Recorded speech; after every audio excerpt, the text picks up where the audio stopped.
C'est un projet qui leur tient à cœur.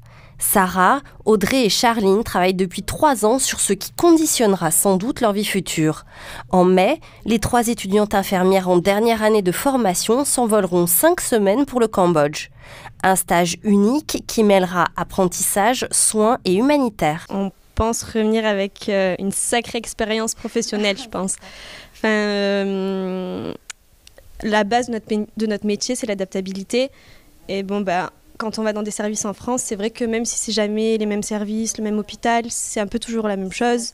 Alors que là-bas, ça va être de l'adaptation totale au niveau de la langue, au niveau des soins, de la population rencontrée, de la culture. Ça va être, je pense qu'on va revenir avec une expérience professionnelle énorme.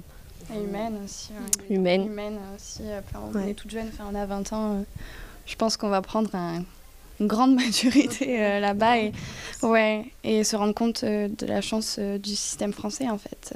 Mais pour y arriver, les étudiantes de l'Institut de formation en soins infirmiers de Salon de Provence ont besoin de vous. Elles récupèrent ainsi matériel médical, compresses, pansements, médicaments, même les boîtes ouvertes, mais également des vêtements pour les nouveau-nés et des fournitures scolaires. En parallèle, elles ont ouvert une cagnotte en ligne pour les aider à payer les transports de tous ces biens.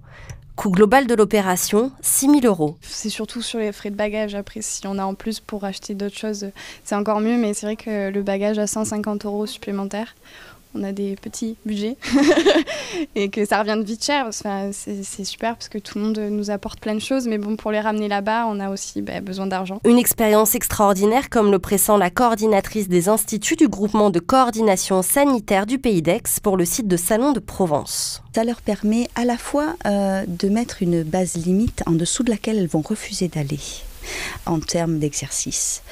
Ça leur permet de comprendre les moyens et les ressources qu'elles ont en France avec ce qui est mis à disposition pour exercer leur métier. Et ça, c'est déjà énorme.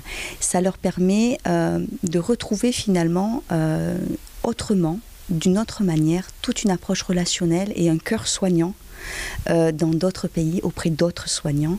Cette confrontation-là au métier, mais dans un autre contexte, ça donne une ouverture d'esprit assez incroyable. Vous pouvez soutenir leur action soit via leur cagnotte visible depuis leur page Facebook, soit en les contactant par mail.